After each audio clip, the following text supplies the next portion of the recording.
Hi, this is Sharon Pope. I'm a master life coach, an international best-selling author, a speaker, a teacher, and a creator.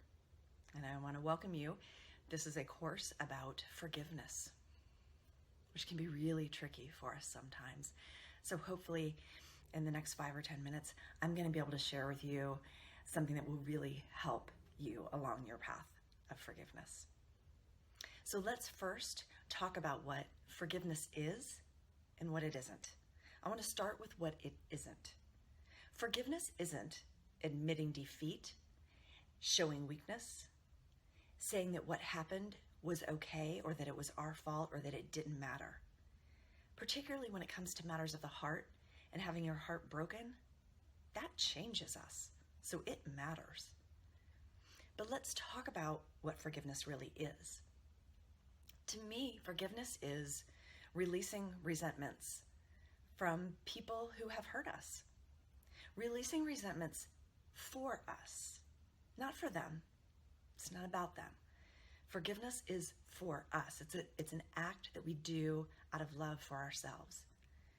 And those resentments that we carry, to me, feel like a 20-pound weight that we just carry around with us wherever we go.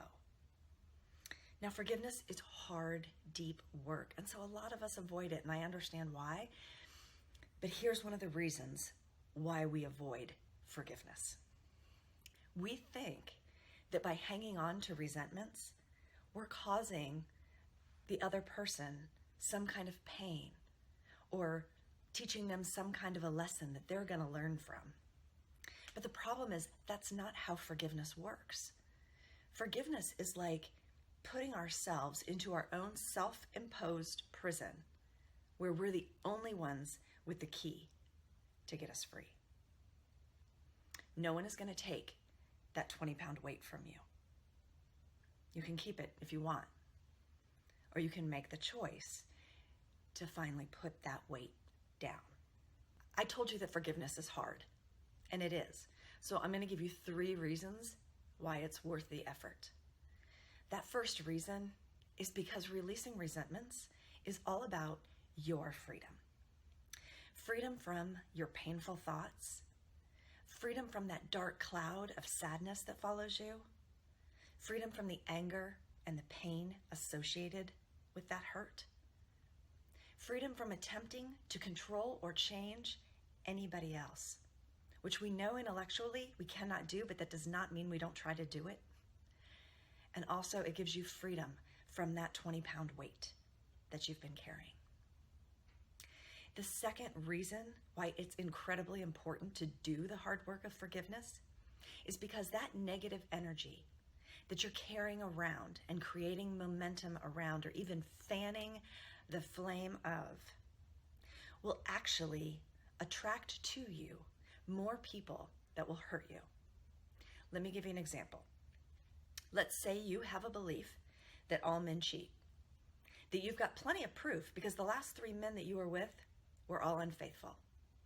So you've got this belief, all men cheat, all men cheat. I don't even know why I should date. They're just going to cheat. Guess what kind of man you're going to attract into your life? Cheaters. Let's say you have a belief that men always leave because at a young age your father left the family. And after 20 years of marriage, your husband left. So you have a belief that all men leave. And so guess what kind of people you're going to attract into your life? People that are going to leave. Men that are going to leave. See, whatever we give our attention to and we create energetic momentum around is the exact thing that we draw to us. We attract that which mirrors our own energy. So assuming you don't want to keep attracting the same type of man and the same type of hurt into your heart, it is worth doing the work of forgiveness. The third reason why it's worth it to do this work of forgiveness is because when you release resentments, you don't unintentionally go into future relationships sabotaging those by making future loves pay for the sins of past men. Let me give you an example. If you can't trust because the last person that was in your life and in your heart broke that trust, you may enter into a new relationship being overly cautious, suspicious, and always assuming the worst out of the gate. If you're petrified of being hurt again, you may hesitate to open your heart to love, eventually just shutting down to the possibility of love altogether, because that seems easier than getting hurt again. Or let's say you have a fear of being abandoned. You may enter into a new relationship with that needy, graspy, please don't leave me energy that will actually cause him to walk away. Let me give you an example. Have you ever been in a department store when you're just browsing around looking through the racks and the sales clerk comes up to you and says, "Hi, can I help you?" And you say, "No, thank you, I'm just looking." And the sales clerk goes on to say, "Oh, well, did you know that we're having 20% off our sweaters today? And if you spend $100, you're going to get a $10 gift certificate so that you can come back next time." And you're like, "Thank you very much. I'm just looking." "Oh, well, did you want me to get a fitting room started for you because it looks like you're ready to try on a couple dresses?" What does that make you want to do? It makes you want to run. That's that needy, graspy, don't leave me energy. And when you're chased, the natural inclination is to run. So when we bring that into a relationship, we actually create the exact experience again and again that we're trying to avoid and that we're so afraid is going to happen. See, the things that happen in our lives, the people in our lives, don't just happen to us. They happen through us. And when we're walking around carrying that 20-pound weight of resentment, the people and the experiences in our lives look a lot different than what it is we really want. So doing this difficult work of forgiveness is completely worth your time and energy. So if I've convinced you why it's important to do the work of forgiveness, then you're probably asking yourself, okay, great. I know why I need to do it, but how do I do it? How do I just forgive? How do I just let go of the hurt and the anger and the pain or betrayal that I feel and that I feel is justified? So there are some very specific tools that I use with my clients that wouldn't work that well in video because they're highly interactive. But I want to give you a couple different ways to look at specific situations through a softer lens that might provide some relief. So the first one I call, he shouldn't have. So you likely have a belief that he should have or shouldn't have done something. He shouldn't have lied. He shouldn't have left. He should have been there to love and support me. Now I'd like to share with you a story of one of my clients that I'm going to call Stephanie. Now, to protect Stephanie's confidentiality, obviously that's not her name, and I've changed a couple details of the story, but I think stories really paint the picture, so that's why I want to share this with you. So Stephanie was a strong, independent, and confident woman. But just because she was strong, independent, and confident didn't mean that she didn't need a man occasionally, that she didn't need the love and support of someone occasionally. Now, Stephanie had been dating Tony for 4 years. Tony never helped her make any big decisions in her life or, provided her support during challenging times or with personal and professional struggles. And for the most part, that was okay because Stephanie didn't need that. It would have been nice, but she didn't need it. But there were two very specific situations where Stephanie needed Tony. It was a health crisis. It was a health scare, and Tony was nowhere to be found. As a matter of fact, Tony only spent 10 minutes with her when she was in the hospital, and he never once went with her to a doctor's appointment. And this was a time that she was really scared, and she needed someone. So after that experience, Stephanie knew that she had to end that relationship, but she still carried with her a lot of resentment and a lot of sadness around why wasn't he there. She even said to me, "You know what? I don't ask for a lot in a relationship. I give a lot, but I don't ask for a lot. And the time that I needed him to be there, he wasn't there. So through the forgiveness work that Stephanie and I did together, she was able to see this experience through a different lens. Here's the thing.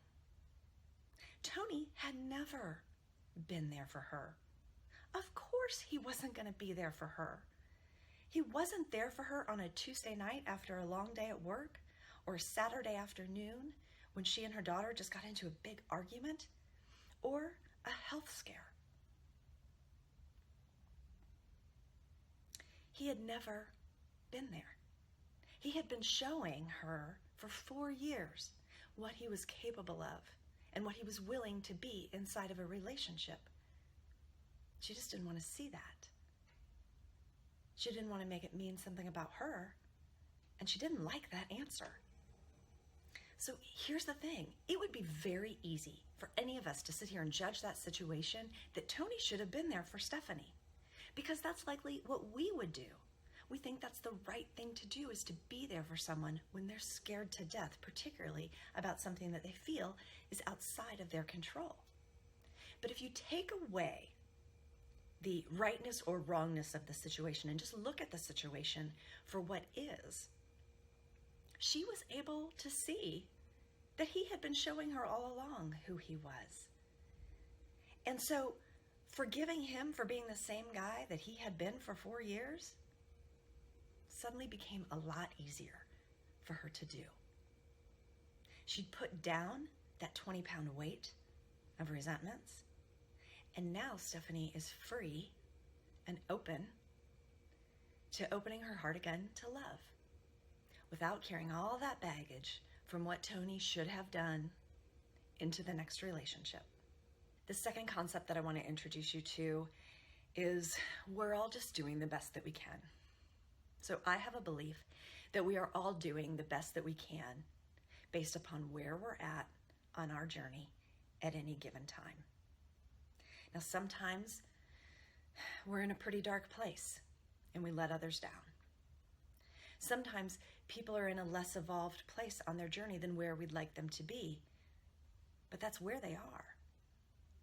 The person who hurt you, unless they're a sociopath, didn't do it to hurt you intentionally, because it's only hurting people that hurt other people. So that person that you're trying to forgive that hurt you was probably in a very hurting place themselves at the time that they hurt you. So there are times in my own life that I look back on when I hurt somebody else. For instance, when I made the decision to leave my first marriage. My husband was a good, a kind, and a caring man. It was not my intention to hurt him. But I didn't know how to stay, and I didn't know how to go. So my exit was, let's just say, less than elegant. I was hurting, and I was running from the life that I had created. And that wasn't his fault. Most of that was mine to own. See, I had created this enormous wall around my heart that was so high, nobody could scale it. So of course I felt lonely and abandoned. I was the one who was more concerned with making sure that my life looked picture perfect from the outside as opposed to actually living that life. And I pursued a marriage out of safety because I was afraid that I would get hurt. And what I didn't know then, that I absolutely know now, is that there's very little passion or joy on the path through safety towards anything. So when I left that marriage, I was running from the loneliness and the emptiness that I had created. I wasn't running from my husband. I was running, and I wasn't even sure where I was running to. I just wanted out. But that's where I was on my journey. Not terribly enlightened, not terribly evolved at the time. I was hurting, and I hurt others in the process. I'm not proud of that, but I share that with you because sometimes the hurt that we cause isn't just when other people let us down, but it's when we let ourselves down or we let other people down. And that's when we have to do the work of self-forgiveness. See, we're all doing the best we can. And that doesn't mean that we don't fall short sometimes. It doesn't mean that others don't fall short of our needs or our expectations at times. I love the quote from the late, great Dr. Maya Angelou that says, when you know better, you do better. And I think that that is so much what this life is about. You learn a little bit, you know a little better, you do a little better. You learn something, you know a little better, and you do a little better. And here's the thing, once you learn something, you can't unlearn it. And once you know something that you didn't know before, you can't go back to acting like you didn't know. I was able to forgive myself because I was able to see the innocence about where I was on my journey at that time, what kind of state my heart was in at that time. And now that I know better, I do better. Forgiveness isn't easy. It's not simple, and it doesn't happen overnight. But when you can start to see the hurt that was caused through a different lens, forgiveness can happen. When you are brave enough to seek the deeper truth about what really happened, that hurt you have can soften. The edges aren't so sharp. And then you can finally put down that 20-pound weight of resentment. Thank you for being here. As always, tell the truth, show up in love, live in freedom. God bless.